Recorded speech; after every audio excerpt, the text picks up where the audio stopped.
The Persian Gulf nations include the Sultanate of Oman, the United Arab Emirates, comprised out of 7 federated emirates, and the constitutional monarchies of Qatar, Bahrain, and Kuwait, as well as Iran, Iraq, and Saudi Arabia.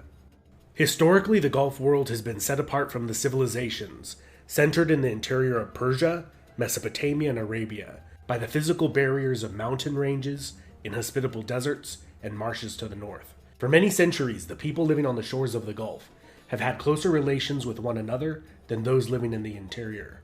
For millennia, the region has shared a maritime culture, exchanging people, commerce, ideas, and religious movements. The Persian Gulf has always been a key international trade route, connecting the Middle East to India, East Africa, Southeast Asia, and China.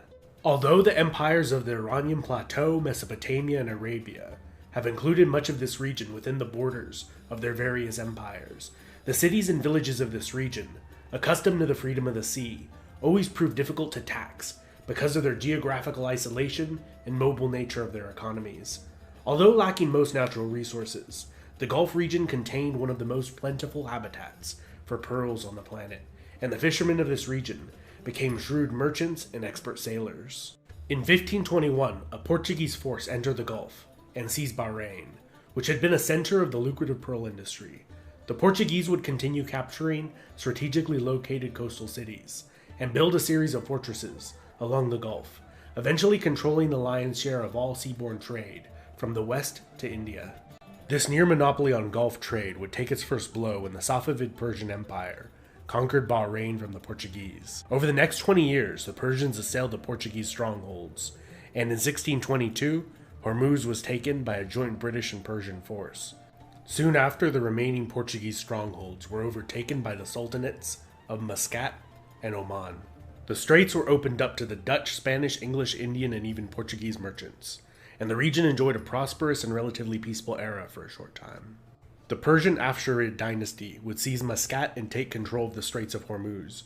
However, this lasted only as long as the reign of the brilliant tactician Nader Shah. After his death, the Iranian plateau became a battleground for competing dynasties. This left a power vacuum, which the Ottoman and British empires were eager to fill. The British East India Company began relations with the Emirate of Kuwait that evolved in a short time from a small fishing settlement to a major commercial hub. Talented shipbuilders renowned for their quality, Kuwait became the largest producer of mercantile and fishing vessels in the Gulf and Indian Ocean. Pirates, based on several small islands and villages on the southern coast of the Gulf, became quite adept at capturing British mercantile vessels. The British signed treaties with several of the emirates of the Arabian coast, with the stated goal of quashing piracy in the region and establishing a series of trading posts. Over time, the trading posts and the trucial states, as they became known, were garrisoned by British troops, and would fall under the administration of the British Raj of India.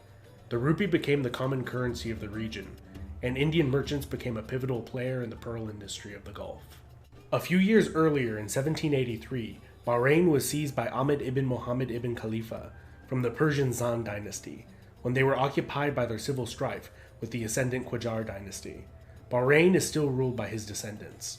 In 1871, the Ottoman Empire annexed what is now Qatar, and began to fully implement them into the empire.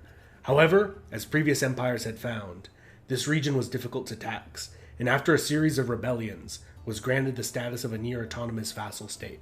Throughout the 19th century, Oman became extremely prosperous, and extended influence across the Straits of Hormuz to the southern coast of modern-day Pakistan, and Zanzibar off the East African coast.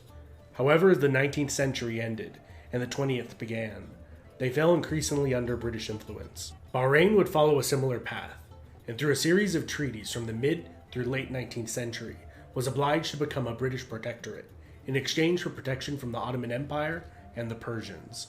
The British would control foreign policy and much of trade regulation on their behalf. During the partitioning of the Ottoman Empire following the end of the First World War, Qatar became a British protectorate, and the newly formed Saudi Arabia would take control of the rest of the former Ottoman possessions on the eastern Arabian coast. Iraq, formed primarily out of the former Ottoman provinces of Basra, Baghdad, and Mosul, also established a presence as a new power on the Persian Gulf Coast. A threat that would devastate the region's thriving economy would come from the other side of the planet.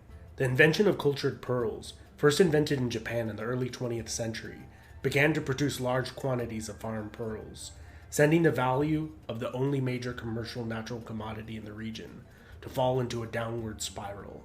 Following Indian independence and the contraction of the British Empire, the route continued to become less important for international trade. Cities like Abu Dhabi were depopulated by up to 90%. These hard times would not last long, however. As oil would be discovered first in Iran, then Iraq, Bahrain, Kuwait, and Saudi Arabia were not far behind. Then discoveries in Qatar, the Trucial States, and finally Oman in 1956 revived the fortunes of the region far beyond of what they could have wildly dreamed of. Kuwait would not renew their treaties with the United Kingdom, declaring their independence in 1961.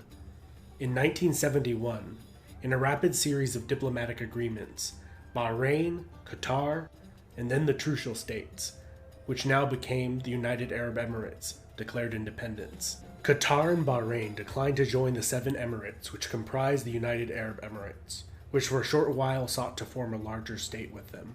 In the decades that followed, Qatar, Kuwait, and the United Arab Emirates would establish their role on the international stage as members of OPEC, whose 15 member nations account for 44% of the global oil production and over 80% of the Earth's proven oil reserves, and control the international supply. Famously in 1973, oil crisis, which was in protest of the Yom Kippur War. Since the Gulf War and the Iraq War, a little over a decade later, the United States has established itself in bases in the region, in alliance with Saudi Arabia and Kuwait. Tensions between the Americans, Saudis, and Iranians have these prosperous oil nations standing in the midst of these regional powers. This has been Epimetheus. I hope you have enjoyed this brief simplified overview of the history of this complex region, and I hope you are more familiar with it now.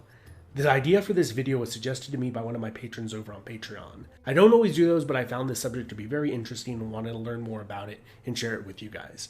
If you like this video, I would recommend checking out my video I've done on Saudi Arabia or Iran. Don't forget to like, subscribe, and hit the bell icon to get notifications every time I make a new video.